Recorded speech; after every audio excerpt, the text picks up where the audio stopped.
welcome to a special edition of the Fifth Quarter Podcast. I'm Keff Chardello. This is Mike Arakpo. We're here. Look at us in like a real news studio right now. Oh, man. We're changing it up a little bit. We're not going to talk. We're already upgraded, man. It's looking nice.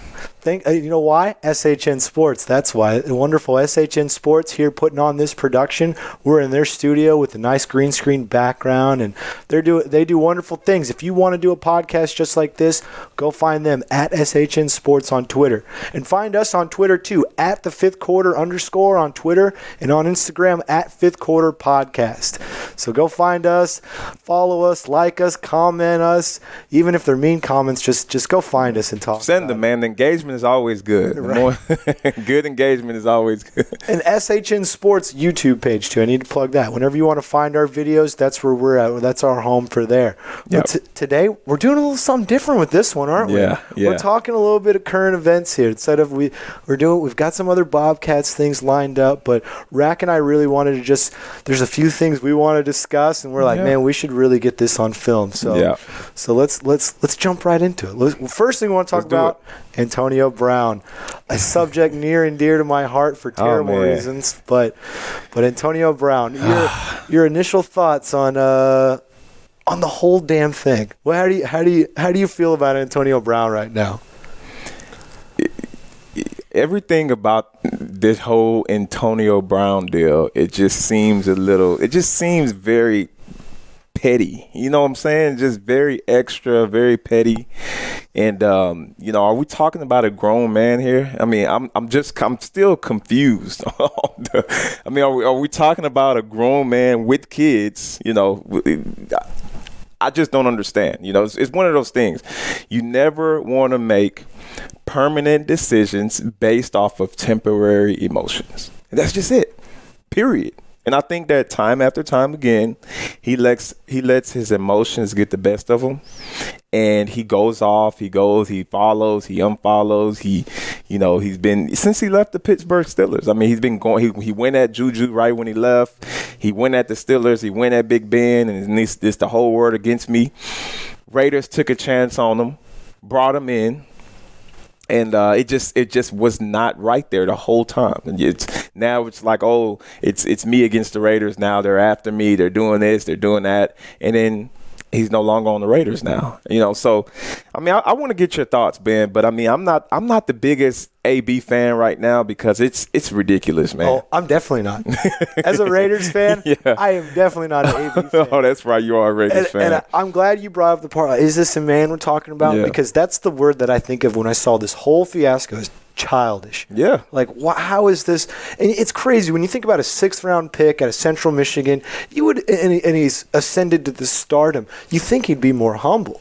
You think he came from the bottom. The bottom. Literally. And literally. And he acts like this. It's crazy. And a lot of T.O. comparisons for him. T.O. wasn't this crazy. He wasn't. T.O. was doing sit-ups in his driveway calling out Donovan McNabb, which I guess that's actually kind of crazy when he calls out his own quarterback. But, I mean, the antics, it just felt like he wanted out of Oakland. And that, I mean, from his feet, the feet thing with the we got frostbite on his feet when he was in France. He was doing the cryo chamber deal, and he got frostbite on his feet, to the helmet fiasco, to the putting on Instagram, the fines he received from Mike Mayock, the ensuing argument with Mike Mayock. And I will say, I'm not going to say in his defense, to be on both sides here, the Raiders taking away his guarantees, I mean, what did they expect him to do? Of course, as soon as they do that, he's going to ask for his release, and maybe they were anticipating that. Well, they were anticipating that. I think so. I mean, they were anticipating that. There's no way that they wouldn't anticipate that. So you think at that point they were done? Oh, they were done with him at that point. But, when you look at Antonio Brown, this is the thing, all right? Coming out of high school, he was not the biggest recruit. Okay, he was a low-ranked player, if ranked at all, Coming out of high school, right?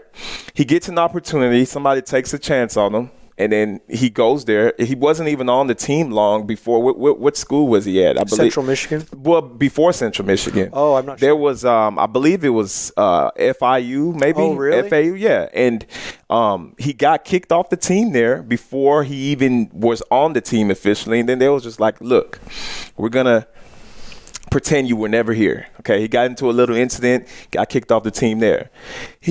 Another coach gave him the opportunity, and he went to Central Michigan as a walk-on. See, a lot of people don't know this, but AB was initially a walk-on. Proved himself. He that's why I said came from the bottom. This is a guy that used to, live in hotels because he couldn't afford, he didn't have a place to stay. And typically when you get guys that come from that kind of background, when you get guys that were walk-ons, they appreciate themselves once they get on scholarship. He got on Central Michigan scholarship, one of the hardest workers on the team, came from the bottom, built his image up and was able to be one of the best players in the MAC conference, right? So he goes into the NFL draft, and now he is a 6th round draft pick. You know how many rounds went in? It's 5 rounds. Tons of receivers that ran in front of this guy. So he's a 6th round draft pick. He comes onto the Pittsburgh Steelers, and he literally, from year one into when this stuff started coming out, great teammate.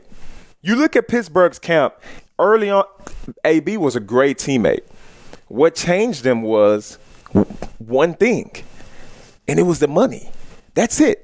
And just like, my man Uncle Shannon says all the time, that money really don't change you. The money is just bringing out the person who you was all along. And I think that's the case with AB. I think he seems like this is who you really are. You really are a player that's very emotional. You're a player that only thinks about himself. And if it's not AB's way, it's the highway. The only difference is before you came from so much from the bottom that you was not afforded to do that anywhere. So Pittsburgh, after you got paid, this was the very first time where you could be yourself because you have what? You secured the bag so you could be yourself. And then he's showing the world now who he really is. Financially enabled his crazy antics. Absolutely. As soon as he got paid, he went off the rails. That's interesting about the walk-on at Central Michigan and all that, because and there's no denying the dude is a hard worker. I mean, he puts himself in immaculate shape and he's ready to go at any game. But that also might go back to his selfish nature, that he's so into himself that he's got to work that hard to be the best, to be the personal best, not the best teammate, but he wants to be the personal best guy. And I totally agree with you that as soon as he had the money, it enabled this behavior. It just shows your true colors as soon as you can afford anything you want at your grasp. I mean, it all feels like it's coming crashing down on him now. I don't know what to make again with I'm sure you saw the sexual assault lawsuit that he has. I don't know what to make of that. There are a lot of details that will come out there. Sometimes these deals are extortion, and I don't ever want to not believe a victim, though. Yeah. So I mean, I'll wait for more details on that to comment there. But all the other antics. It's so frustrating, especially as a Raider fan. Him being gone, it's crazy because when they first traded for him, I was kind of like, I don't know. He's a great receiver, but I don't know if these antics are going to work out. And then I slowly started to talk myself into it right before training camp. I'm like, it would be nice to have a guy who can get 15 touchdowns. Then as soon as Hard Knocks and all that stuff started, it just felt like it was the Oakland Antonio Browns. It was no longer about the Raiders. I feel like this guy held the Raiders hostage. Yeah. And everything, when someone talked about the Raiders, they talked about Antonio Brown. And it just felt like he sucked all the air out of that team. I can imagine what that does to a locker room. Have you ever had a player like that you man, played with? I know a couple of guys in that locker room. Yeah. And I text a couple of those guys. Those guys were so ready to be over and done with this AB deal nonsense. I can tell you that. I know that for a fact. Those guys were ready to be done with the AB nonsense, you know. That's firsthand stuff on the Fifth Quarter podcast, by the way. I like that. But you know, it's one of those deals. The whole deal of this was premeditated and this was planned, and he always wanted to play for the Patriots. I'm not buying that. I'm sorry. Keff, I can't buy that because. Did I say that? No. Okay. This is what. I was like, I don't think. No. This is what the media and a lot of the fans think. Yeah. They're thinking that he never wanted to play in Oakland, and some other people are saying when he got there, he found out how bad the team was, or that Derek Carr wasn't the guy. Yeah. They even showed where he liked one of the posts when somebody was, figuring it out. But I think it's BS, man. I really do. I'm not buying into it. I don't believe it for 1 second, because I do think AB wanted to go to Oakland and be a player there. I do. I think he had all the intentions on going there and to helping that team win some ball games. Just moving on from Pittsburgh, he didn't seem to quite move on. He seemed like just a bitter, ex. You know what I'm saying? He never moved on from the Pittsburgh deal. But the biggest thing that I can say that caused AB to no longer be in Oakland right now, a lot of people would actually say it's Mike Mayock, but to me it's actually John Gruden, because you're gonna see the difference between John Gruden right now and Bill Belichick. Those guys are gonna handle AB totally different. Gruden chose to go the homeboy route, and Mike Mayock was like, this franchise has been in shambles for over a decade now. You see what I'm saying? Like, we're going to get some stuff in order here. And John Gruden was like, AB, what do you want, man? AB, what do you need? AB, are we going to get you a helmet? Oh, you're my guy. He never put any rules down. And when you don't put rules down and you don't set expectations with players like Antonio Brown, man, AB was showing up to practice whatever he wanted. We saw it on Hard Knocks. Mm-hmm. Had he set the rules down from the beginning, this is the Oakland Raiders, this is how we do things here. Antonio Brown, you're a great player, but this is the way we're going to be doing things here in Oakland. Had he set those rules down before, AB would still be with the Oakland Raiders. And that's such a good point, because that's how it's kind of John Gruden's forte. Yeah, he's a little bit. He is kind of a player's coach, and there was a lot of, even that video that he posted on Instagram where he had the phone recording with John Gruden. Right. Gruden apparently signed off on that and said, "Yeah, go ahead, use my name for that."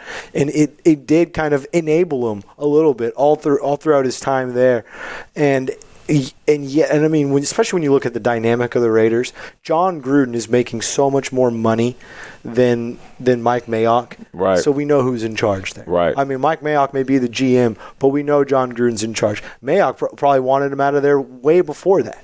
Yeah. But it was Gruden the one who was kind of, making him stay. To me, it looks like Gruden was reactive. Mm-hmm. Gruden was like,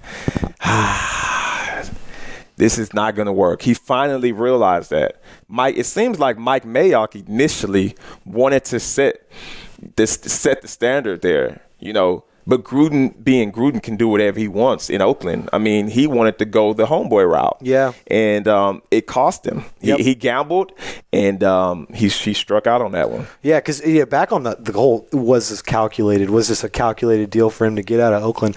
I don't think so. I mean, it wasn't calculated chaos. It was just chaos. It was just Antonio Brown. I mean, because he went from $29 million guaranteed to $9 million guaranteed. Right. I'm pretty sure if he was calculating this, his math was way off, because he's down $20 million. Right. I mean, that's a significant chunk of change that the Raiders didn't have to pay him. As a Raiders fan, I look at that. It's like you cut bait and you don't have to take a cap hit. Like, yeah, get this headache out of the locker room. Get that away from the team. And you saw, I mean, they won in their Monday night game. They looked pretty darn good too in that win. Yeah. And they had some good receivers and everything in that game. So it showed that this team isn't going to win a Super Bowl. The Raiders aren't. Yeah. But they didn't need Antonio Brown to be successful. They didn't need him. They didn't need all these yards and touchdowns and deal with his antics in order for it to materialize onto the field. It definitely wasn't calculated to get out of Oakland. it was not calculated. I think it was more what you said. That leash he just had too much room on the leash. Too much room. And they just he took advantage of it. They give an inch, they'll take a mile. He's definitely that type. I've seen premier Hall of Fame guys like AB. I think AB would be a Hall of Famer, and I've seen Hall of Fame guys still playing, and they're not given that long of a leash as he was given in Oakland. No. So it was just puzzling to me. Like John Gruden, like you're such a raw guy. I just thought it was all fluff. During so far, I just think it's all fluff now. And as far as respect, I don't have that much respect for John Gruden as I did before. He's shown to me what kind of coach he really is, and that what he's willing to be okay with and what he's willing to put up with. And I think he knows that. That bit him in the rear, man. Yeah, I think so too. And and the whole back in the day, his first stint in Oakland, I was a young kid, and I was very into John Gruden. I was all about the Raiders then and everything. And, and he was great on Monday Night Football. When they brought him back in, I scratched my head. I was like, this guy hasn't been a coach in almost a decade. And you're bringing him in and doing the whole deal with him. And I think it is a lot of fluff, like you said. It is a lot of talk and facial expressions and a lot of this. I lost a lot of respect in this whole situation too, that you would willingly trade away Khalil Mack. And, they got a bunch of good picks, but gosh, that is one of the best pass rushes in the game. Might be the best pass rush in the game. And you just let it go for a couple picks. I'm the type where I'm like, bird in the hand is worth two in the bush. Like, take what you got instead of what you could potentially get. Right. And so, and when you get rid of guys like Khalil Mack and Amari Cooper, good character guys, and you bring in Antonio Brown. Yeah. And I didn't respect that. And now looking at the end game of it all, did they come out of it financially unscathed? Yes. They had to give away a 3rd and a 5th round pick and a ton of embarrassment for the coach and the team for this whole situation. For that. Yeah. But one thing, the verdict is still out because they did win. They did win. Seems like they had a pretty good preseason, according to Hard Knocks, and then they won their game. So, they very well can salvage all of this and go off and have a great season. The verdict is still out. Now, when you go back and you're talking about Antonio Brown, he is now signed with the New England Patriots. Totally different franchise. I can't wait to see what happens. I can't wait to see what happens there. Because I think, him and Belichick, I don't see how that's going to work out. Belichick doesn't care if you're a superstar. They've had Gronk, Tom Brady, and they don't treat those guys like they're superstars. And they are. They're Hall of Famers. And Antonio Brown isn't going to get that star treatment. So it'll be interesting to see how he reacts. Because maybe it'll be like the leash is shorter and they can reel him in and keep him down. Kind of like you were saying with the Raiders, they gave him too much. Maybe he'll respond better to just being a cog in the machine instead of the New England Antonio Browns. He has to accept it's the New England Patriots. But a part of me just sees it combusting. It may last a season, maybe. It will not go beyond 1 year, but I could see it crashing and burning before the year ends, though. Yeah, a part of me wants to believe that it can work just because Bill Belichick, he does have a history of bringing in guys. You see Josh Gordon, he had him a good game. Randy Moss before that. You mentioned Tom and Gronk, but to be honest, Gronk can really do whatever he wants. Gronk is out partying and drinking and, he's just being Gronk, and it's almost like they've built themselves such a championship culture there to where AB knows that he has to come in and conform to how things go. It reminds me of Nick Saban in Alabama. Like Nick Saban in Alabama, it's like the second chance for coaches. Second chance coach spot. You always getting coaches, Lane Kiffin and all these different coaches that get in some kind of trouble or, go through some kind of controversy. His offense coordinator, Steve Sarkisian. Yes. USC guy. Coach Sark. Yeah. They're all at Alabama. Yeah. And they go, they change their chance you for coaches. It's like second chance you for coaches, man. And it seems like Bill Belichick has made it similar to like that for the players in the NFL. NFL. And of course, Nick Saban coached under Bill Belichick. So you wonder, like, does that have any kind of correlation? You know, and that's a great point, because and if anybody can reel in Antonio Brown, it's Bill Belichick. Definitely. Absolutely. And you know, it's funny you bring up Saban and Belichick. You know, they have a deal on HBO where it's like a documentary of them two, like, just talking. I saw that. That's going to be so interesting. Love it. I can't wait, because those are two guys. They're just the masters of their craft. Right. I mean, Saban has perfected the college game. Belichick has perfected the NFL game. If they threw Greg Popovich in there, I think it'd be that perfect trifecta. Yeah. You know, Yeah. But that's going to be a cool one. But yeah, you know, speaking of those shows on Hard Knocks and everything, and seeing Antonio Brown on there, do you think any of it he hammed up because of the show? He was just like, this is a way I can kind of get into the spotlight a little bit more. Get into the spotlight. Antonio Brown knows he's on the spotlight, everything he does. So, I mean, sometimes I even catch him looking for the camera. Literally, like, I catch him on Hard Knocks and he's looking for the camera and he goes back to doing what he was doing. Dude, you know the cameras are on you and you choose to do what you're doing because you want that spotlight. In Pittsburgh, what was happening was Big Ben had the spotlight.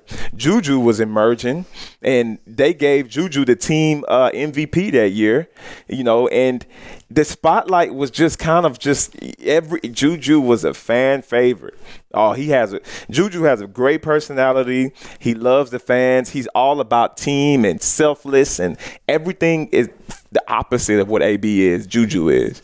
So AB, I don't think he liked the fact that, you know, this new guy was coming in and stealing some of my shine and my spotlight, or that my quarterback called me out in front of the whole world when I don't even, you know, fool with him like that. You know what I'm saying? So I think that's what it is about AB, man. It's just like the moment, that spotlight. So that's one thing that I'm wanting to see, how he's going to react. And I think what may happen is he may go off into the Patriots, have him a good old season, and then do like the NBA guys do, go into free agency. Who he travel from team to team, trying to see which team he's gonna sign with. Kind of be a hired gun, like Kawhi. Yeah. Yeah. Oh, now we're bringing up the Spurs. You're really trying to hurt my feelings. No, but it's so funny that he was such a scorned lover with Big Ben and Juju, and he could tell they were still on his mind. All the messages he'd send. I mean, there was even one recently where Roethlisberger was like, you know, I wish I could have done more to mend my relationship with Antonio Brown. You know, a nice thing to say to the media, and Antonio Brown quote tweets it and is just like, we were never friends, it was all business. And it's like, come on, dude, you're so emotional. Like, dude, what do you like, bro, go swim or something. Like, you just have so much. Go hug your kids. Go hug your kids and like go show, just like relax. Yeah. Like, it's like he got so much emotion built up somewhere, you know. So I don't know, man. I don't like to see, you know, when players are reacting so emotional to everything. Like, sometimes you just gotta just be quiet and shut up. It's about business. It's about business, and he doesn't know how to separate business and personal. Absolutely, you know? And that's a big issue for him. I mean, I'm sure he's a bit of a narcissist. There's probably some psychology to it. But you know, I don't think that's fair either. When some people say, "Oh, he's got CTE," and like, yeah, I guess it's kind of a funny joke, but the CTE doesn't explain this. Yeah, you know, I think that's just there's real issues with CTE that aren't this. You know, that's pretty crazy. Now, the thing that a lot of people are talking about now is his contract. Okay, who's coming out on top? Who are the winners and the losers of his deal? And I think a lot of people are mixing. A lot of people just are uninformed of how NFL contracts work. Okay, so I know this. My brother's in the league. I've even talked to Brian about. He's kind of broken. So it's very simple. All right, when you sign on with a team, you get guaranteed money, meaning that if I sign a $15 million deal for one season, all of that money is not guaranteed. There's something that you have, they call it due at signing. It's your signing bonus. It's not an additional $9 million on top of the 15 that you're getting. It's a signing bonus, meaning that this is what you get due at signing. The moment you sign your name, you get X amount. So in AB's deal with the Patriots, he had a 1-year, $15 million deal, right? He had a $9 million signing bonus, which means that the moment he signs his name and he's on the team, they pay him $9 million.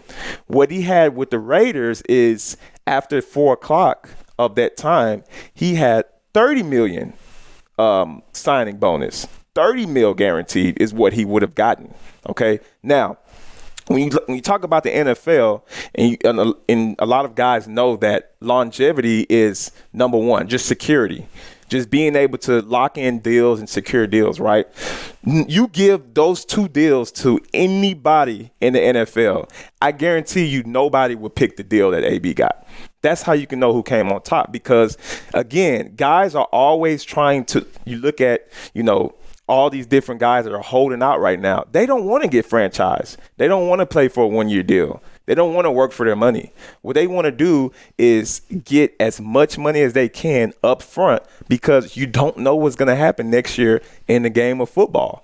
You never know. So you want to secure your money up front. He left a lot of money on that table. $30 million is always going to be more than 9. I don't care what can happen next year. I don't care if he gets 50 touchdowns, he can get an additional 50 million. No, you're always going for the guaranteed money. And in this case, he left $30 million guaranteed to take 9. And it's an L for him. It's period. Financially doesn't make sense. This makes no sense. That's why when people say, when they try and say, it was calculated, the whole deal, like, no way. He can possibly get $20 million the next year no, you always want to get your guaranteed money. He is not promised anything past what he's already signing for in the first place. Yeah. We'll see how it works out for him and everything. We haven't even brought up the O.J. Simpson aspect of it. How he talked about him too. Said he's accused. Oh man! Hello, Twitter world. I love O.J. I love it. I admit that I follow O.J. and I love his videos. I will be the first one. We're not supposed to, because we know what he did. Right. We know his background. But it's like, hey, it's something funny about him. Hello, Twitter world. He's hopping on there, giving his 2 cents. It's hilarious, man. Andrew Luck retires. He's like, I just drafted you. And for context, Twitter, AB is facing the the sexual assault allegations. Yeah. That's what he was saying. So, I guess I should have explained that part. Yeah, because it's that lawsuit, and it's a lawsuit with him, and that's why I'm really timid to comment about the specific lawsuit, just because it's not a criminal case. I'm not trying to discount what anybody's accusing, but it's just kind of it's all in the court's hands at this point, and that's kind of what OJ was getting at too. It was like, let's all remember, everybody, he was accused, not charged. Yes, because we know OJ is very, very strict about right, acquit accusations and acquittals. He's well versed in that field of it. Oh, but Rak and I could talk about Antonio Brown all day, man. Let's switch it up a little bit. There's a new NCAA rule. Not NCAA, California state rule, where they are allowing athletes to make money on their likeness. Finally, which is a great thing. And now the NCAA is trying to say that is unconstitutional to give the state of California an advantage over the other states, which we could see. I could see that, but it seems like there's an easy fix to this whole situation. Let all the other states do the same thing. It's kind of I don't understand what the issue is about not letting players sell their likeness, make money on their likeness, sell an autograph and make some money there. Firsthand what it's like to be a college athlete, and maybe you can touch on how hard it is to come by income and other aspects, especially when you can't sell your own self, which is kind of preposterous, if you ask me. It is very difficult, being that as a college athlete, as a collegiate athlete, from the time that we open our eyes, we are literally, your day starts with workouts or practice first thing in the morning. So when you wake up, what are you doing is you're going to brush your teeth, take a shower, whatever you got to do, get up for the day, okay?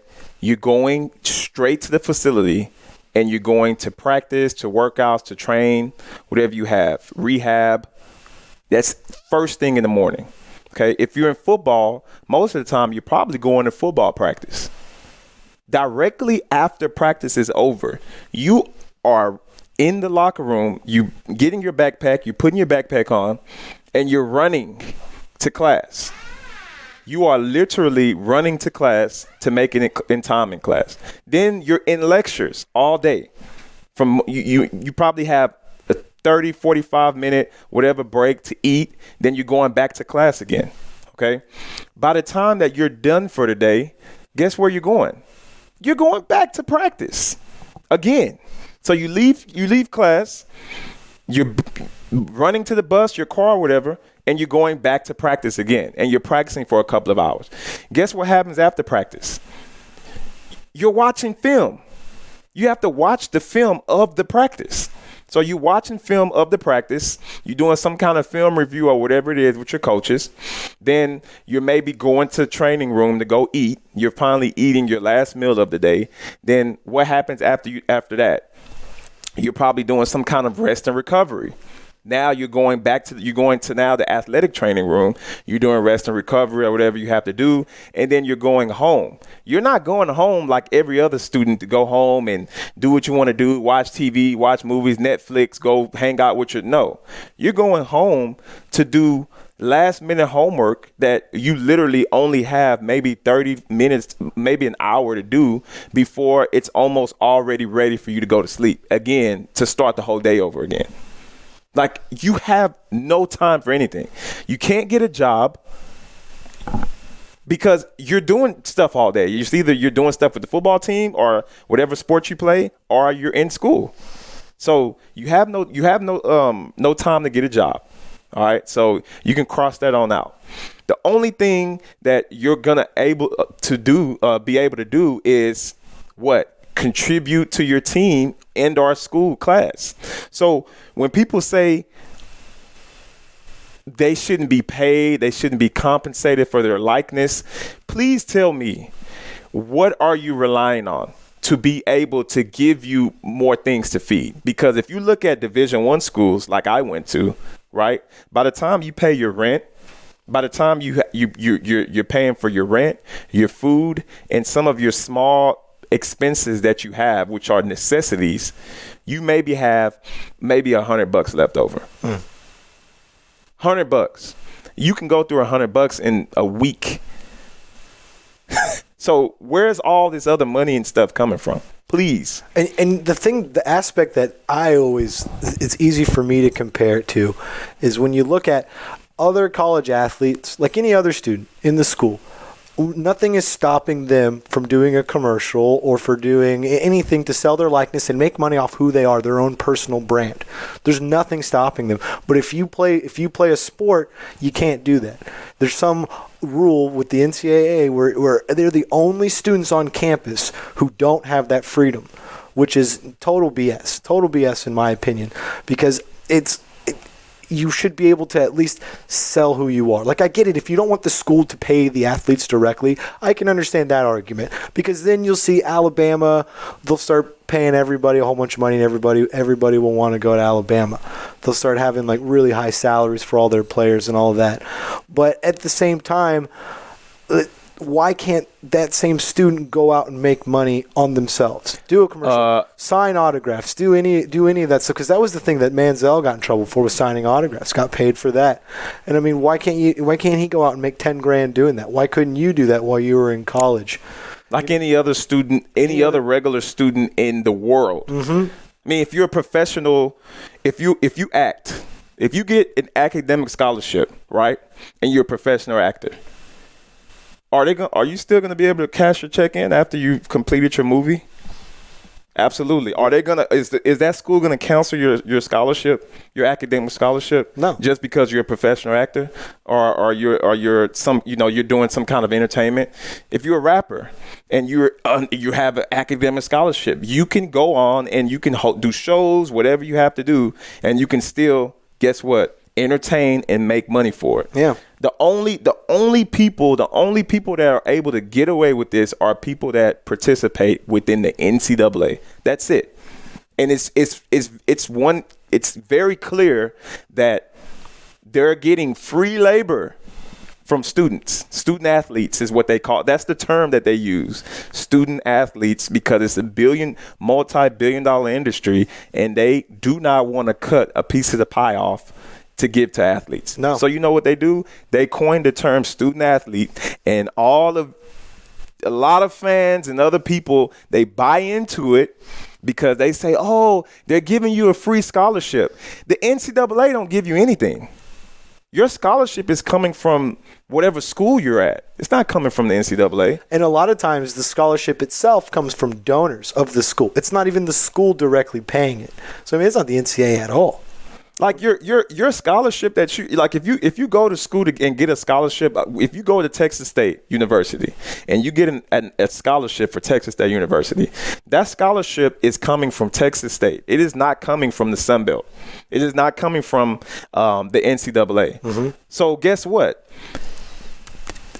Texas State should have no say on whether that athlete can get paid from these TV networks. That is the employer. The employer are the TV networks and all these other companies. There's no reason why ABC, ESPN shouldn't be able to say, hey, we're going to give these student athletes a piece of the pie because we're benefiting $1 billion off of them every time they play. You know who does make money off those TV deals too? The NCAA. The NCAA. So it's ridiculous. I mean, it's just like that kicker. I think it was Florida International. There was a kicker. He would do YouTube video, and he was able to monetize it, and they took away his eligibility based on that. That's crazy. That's entrepreneurial spirit. Isn't that a part of going to college, is learning how to be financially independent and how to make money on your own in this capitalist world that we have in America? I mean, that's what it is about going to school, is figuring that aspect out, how you're going to make it in this world. And they silence that. Right. You know, because I mean, can you imagine if you were able to, while you were playing ball, you wouldn't have been able to do a podcast like this, right, and monetize it and make money. Right. But can you imagine if you had gotten that training that early on while you are a student? I mean, there's so many aspects of it that it's silly. It's silly to not pay them. And I mean, or at least let them make money on their likeness. I'll hear the argument about the school shouldn't pay them directly, even though there is a stipend. And I have, in Keff, I have no problem. I have no problem with the schools not paying the players directly. I have no problem with it because it won't be coming from the school. Just like the NCAA cuts the schools a check, guess what? Create a piece to where the players are getting a percentage. Give them 10% of the multi-billions that you're already making. Give the players a piece of the pie. That's all. It don't have to come from the school. It doesn't have to be a big chunk. Just something because otherwise they're just cogs in the machine breaking their bodies for these universities for no money. Free. They're gonna pay them in history 2200. Right. That's what they're gonna pay them in classes. They're gonna pay them in classes. No, it's a polarizing subject, but it's one that I hope California gets this ball rolling, and they don't back down from this, because it already seems like the NCAA is trying to put their ducks in a row and figure out how to say, oh, it's unconstitutional what California is doing. No, it's unconstitutional what the NCAA does with that. How can you stop people from making money on themselves because they play a sport, something they don't make money on? It's frustrating whenever I think about it, especially when you see it's laughable, man. You just went over the life of a college athlete. That's crazy to work this much for something and they don't give much back to you, and you can't make money on it yourself. And we're doing that. It's free. It's a 4-year internship. Basically, is what they try. 4 years, and Keff, we're doing that for 4 to 5 years of labor straight, and we're getting a degree. And guess what? When we're done, what's happening? We are so far behind from the regular students because we didn't do the internship because we couldn't. We was at practice. We're so far behind. That's why a lot of players right now are facing depression. They're depressed. They don't know how to – they get shocked when they get into the real world because all they knew was football, and that's all we preach. The coaches, they don't – look, coaches don't want to hear that you're going to class, you're missing practice because you got to go to this internship or to this class. They don't want to hear that. Do that stuff on your own time. Like – this is our football. This is why you're here. I will cut you. Coaches will cut you if you're not doing what you need to do. If you're not fully bought in. If you're not fully bought in, they're going to find the reason. So all these people, I was arguing with one. Well, we was having a debate, and he, you know what? The guy was like, you know what, Mike? I never thought of it like that. And, all of the concerns and the things that I was thinking of, you answered everything. And it's just like if people just sat down and heard the other side and understand what we're saying. You see what I'm saying? A lot of people also say, there's no way to know how much to pay these people. That's another BS thing. There's no way to know how much to pay the starting quarterback from the running back, or what about the walk-ons, or what about this person or that person. I say, oh, really? So how do we know how much to pay the coaches? Mm-hmm. The head coach, the offensive coordinator, the running backs coach, special teams coordinator. We know how much to pay the trainers on the team. We know how much to pay the equipment staff. We figured out every other person's salary, but we're struggling to figure out the actual athletes on the team. But you go to the NFL and they've somehow figured out every single person's salary. Come on, man. I'll tell you one thing that would reduce quickly if they started doing that would be the number on the rosters. Because I always look at the difference. In the NFL, 53. College, you get like 110 guys. Oh, absolutely. As soon as if they have to start paying those guys, you're going to see rosters going to 80, 70 dudes. Because they're like, because right now it's 85 scholarships is what it's at. I could see them doing that to cut the costs. But you're right. But again, they figured it out. Again, the school isn't. So if they want to award X amount of scholarships, all the school has to do is give the scholarships because they're not the employers. They're the institution. So if they have 85 scholarships out, I think that's the number, 85. So if they have 85 scholarships out, fill 85 scholarship people. Whether ABC, Fox, ESPN, NFL Network, CBS, it has nothing to do with Michigan. It's Michigan over here, and they have 85 scholarships, and you have the companies and the businesses that are the ones that's funding these players through the NCAA. Period. Yeah. Yeah, because, that 85 – I will say I like the 85 rule because that keeps again, I keep bringing up Alabama. Keeps Alabama from handing out 120 scholarships. Yeah, that was a smart rule. And collecting all the 5 stars, So I get that. And it also – because then FCS is 63. So that's how you get the levels of on the way down. It's less and less scholarships. I do like that scholarship rule. It keeps it intact. But there's got to be a way to figure out to start compensating these athletes or letting them compensate themselves by being in commercials, selling – autographs, doing whatever, making an appearance, showing up to a bar in town and just giving a thumbs up with some pictures and making a nice little check. Something. There's no reason these guys. This is America, right? There's no reason these guys shouldn't be allowed to make money, unless it's because people at the top don't want them making money. Exactly. They want it all for themselves, and we know. And we know the answer to that one. Yep. Means less money for those people at the top. Exactly. Yep. Exactly.